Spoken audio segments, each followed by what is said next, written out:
Hello, Matthew Williams here with a quick video to talk to you about flying my quadcopter and getting into a bit of trouble with some people who were in a formation. There was basically, I'm flying this copter here, which is not incredibly big. It's been described as absolutely huge. It's not that big. I mean, look at it in size to my head, you know. I mean, it's not actually that big, but it's got these long thin arms which are quite light, and they're just to take a few extra blades, which are, you know, why it looks a little bit bigger, because you've got 2 more blades than you have on a Phantom. But the blades and the motors are pretty much the same sort of deal, so it doesn't put the weight up. A Phantom is 1 kilo, this is 2.5 kilos. So, you know, not a massive jump there. Certainly not the 6 kilos that was being quoted by some people who don't know what they're talking about. Anyway, differences in the blade size, just to prove a point. The Phantom is flying on a 9-inch blade. You can see it there, 9 inches. Okay, and this is the blades I fly on are 10 inches. So just half an inch and half an inch there and there, bigger. So, you know, it's basically the same type of motors, the same type of blades. It just has a few more motors, which gives it more controllability and better safety, because if I lose a motor, or if a blade was to just fly off, which is very uncommon, but if it did happen, my copter can actually land on 5 blades, whereas Phantoms would actually go into the ground. So this is a much safer copter. It's got safety things like that which are going for it. But what was happening was, when I took off, I was unaware that there were people in the circle. I'd been waiting half an hour whilst I was charging some batteries. I'd been milling around the car, and when I looked back, I thought that the people who had been in the circle had gone. I'd been waiting half an hour, and so from my angle, which you can see in this photo, this is just after I've taken off. Even after taking off at this distance, bearing in mind I'm using a standard definition screen, which has got the sun, you know, it's kind of bleaching the screen out a little bit when you're trying to look at it. And I'm looking at it from back here like this, so I'm kind of looking in, and I'm keeping the copter in view, so I can see the copter, and then my eyes can pop down into the screen and then back to the copter, which is in the field. So this is a safe way of flying, because I'm always in visual contact with the copter. So if there was a loss of the video signal, that's all I've got to do is take the copter up in the air and bring it straight back to me, and it has automatic return to home functions built in. Not only if I instigate it, come home, you know, my arms have fallen off, come home, it'll fly home by itself, and it will land where it took off, all by itself, without my having to do anything. So the other thing is, I mean, I can do that visually by eye, and it's easy to spot the copter at about 1,000 feet away. So this is just after the copter took off, and you still can't see that there is anybody in the formation. So I proceeded on, and when I proceeded on, you can see as I get higher, you still can't see there are people in the formation. It's still not easy to see, and this is even at high res. You still can't see, you still can't see, you still can't see. Of course, if you zoom in on these high resolution photos when you get home, of course, you know, you can see that there is, look, 2 people in the formation, but it's not even very distinct there, you know. So you see what I mean? So it's not distinct there, but I'm looking at a standard definition video link, not a high definition picture like I'm looking at the computer at home. But as we approach the formation, it's about at this point I start to sort of probably realize there's a couple of specks there, and maybe there are some people in the formation.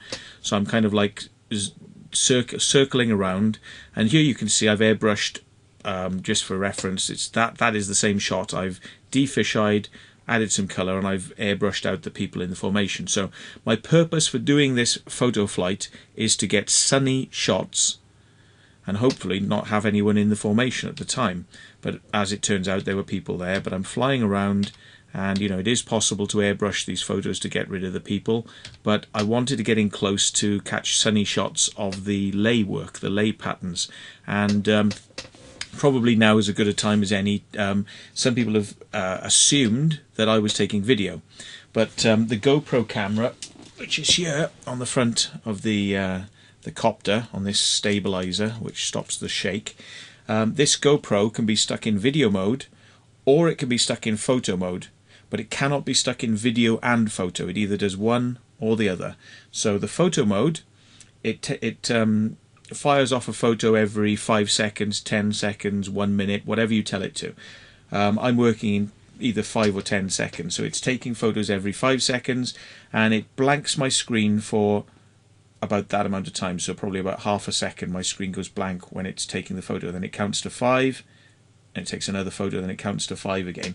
So that's the idea behind why I'm not actually taking video, because I'm trying to take photos at this point. So there is no video, and there is no recording system on this screen. It's a live link with this aerial here.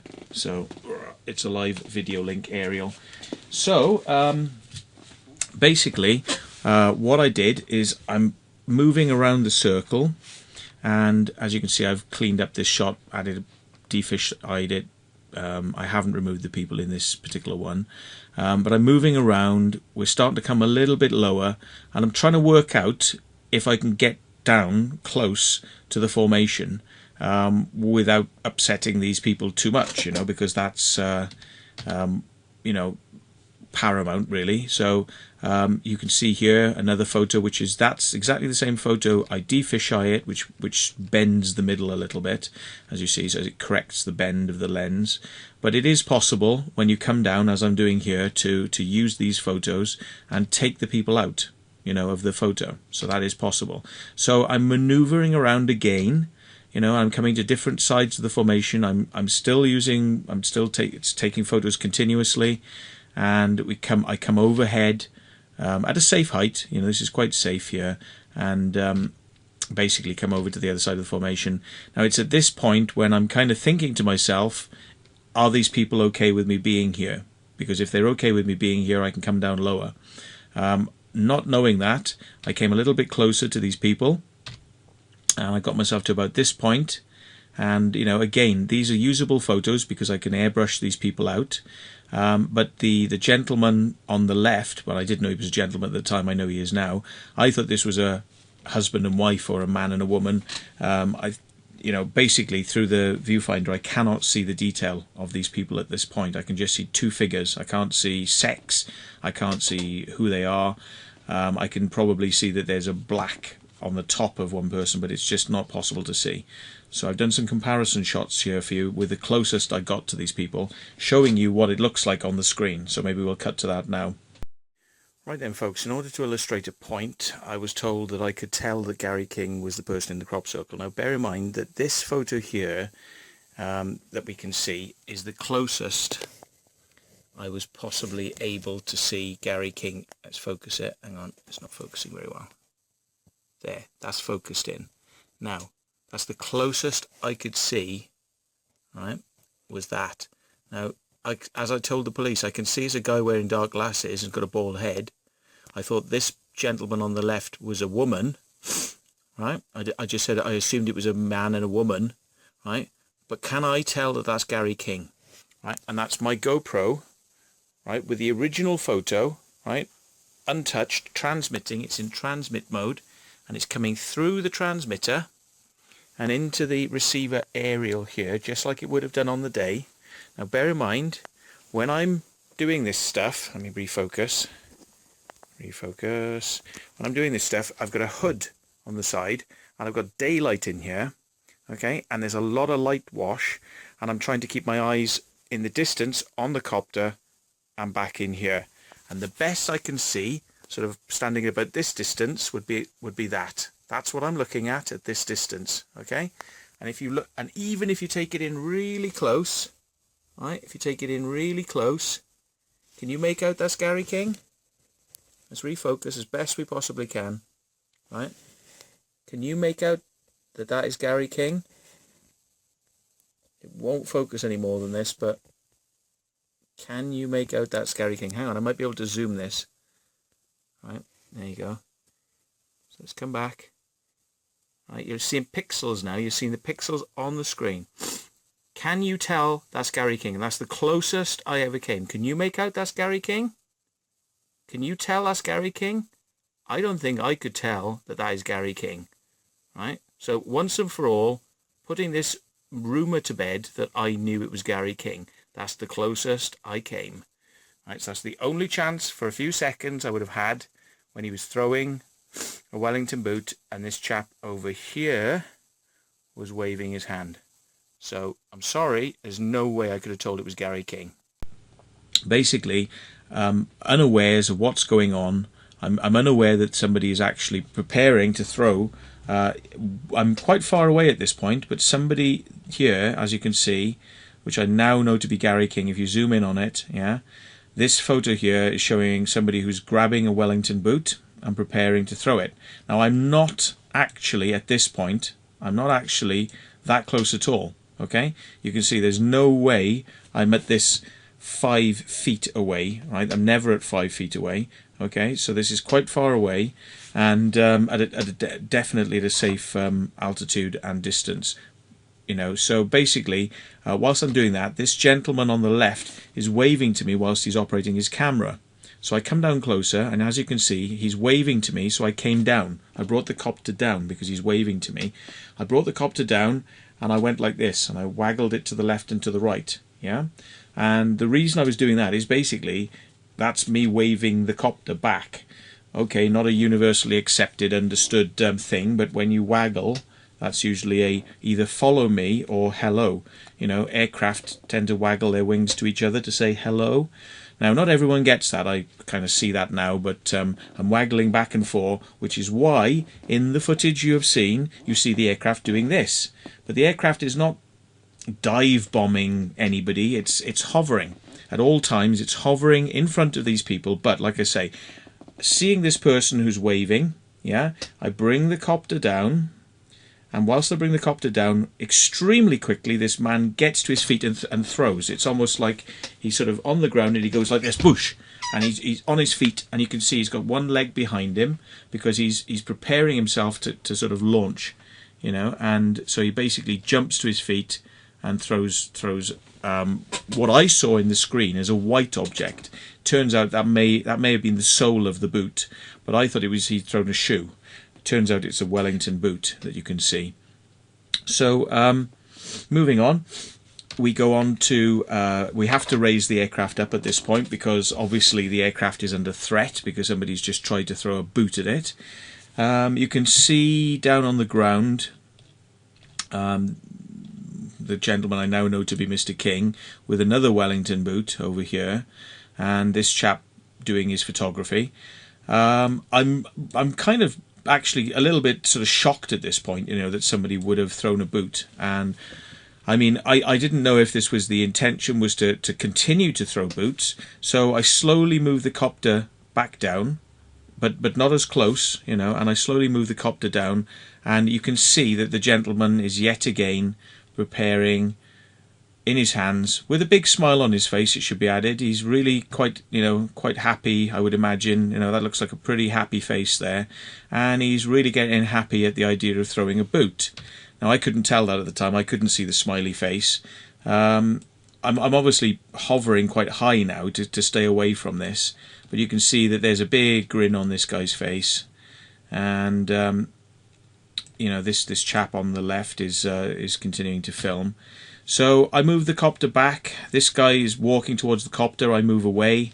You know, you can see I'm overhead, and I'm moving away, and he's coming towards the copter.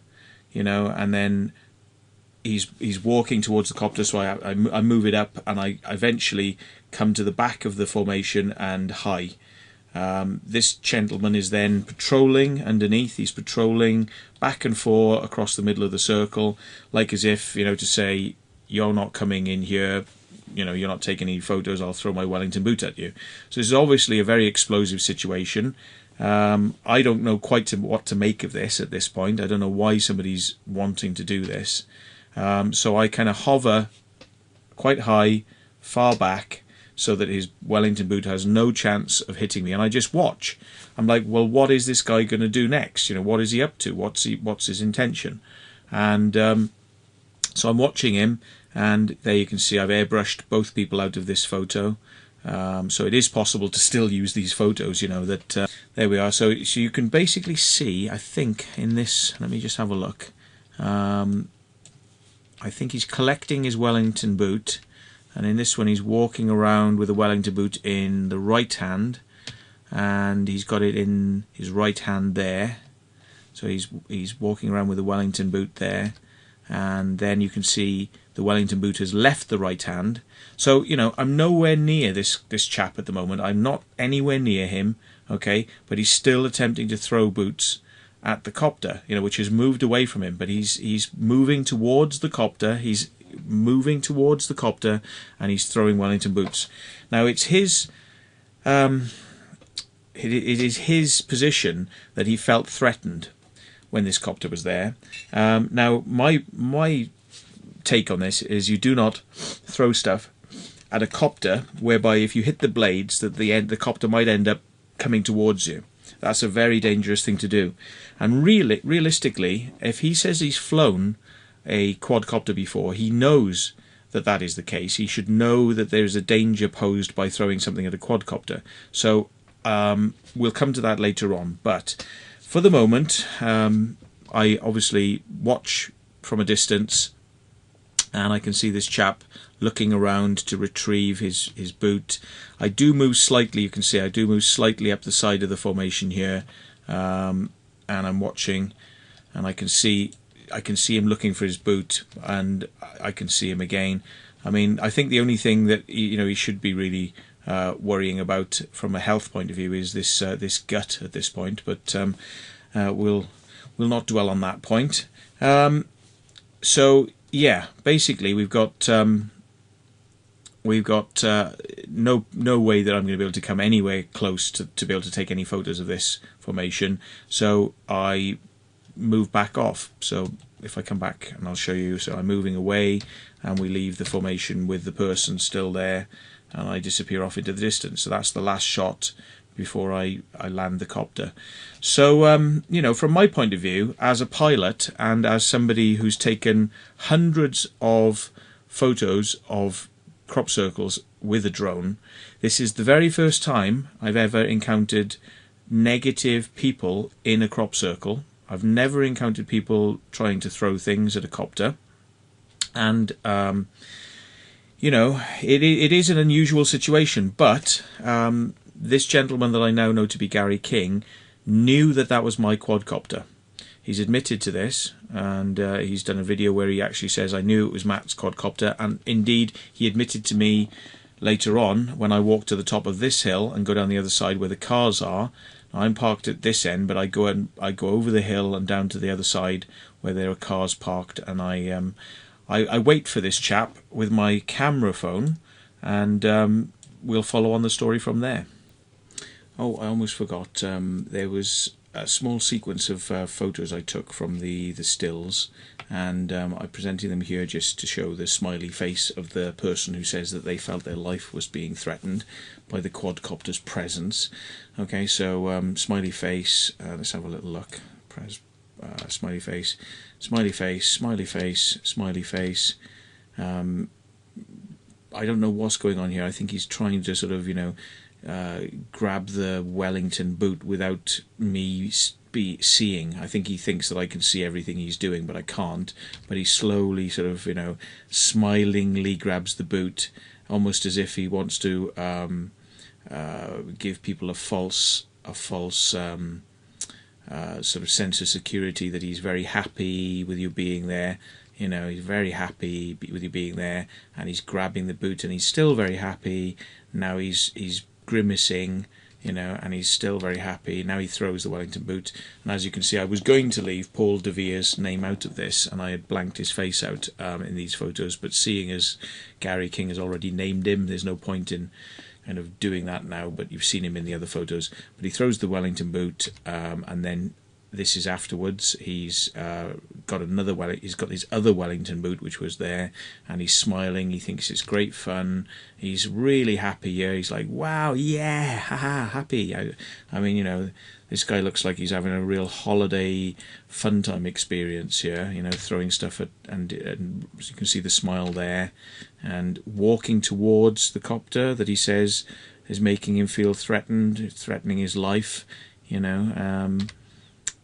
walking towards it with a big smile on his face. I very much doubt that this chap is in any way, shape or form really feeling threatened. I think what's more likely to be happening is that you know, he knows that this is my quadcopter and he's decided he's going to have a pop at it. So there he is, strutting up and down. What's this one here? This is a zoom-in photo showing his Wellington boot and him walking up and down, you know, with the Wellington boot. So that's just a selection of photos, so thanks. Now we can go on to the analysis.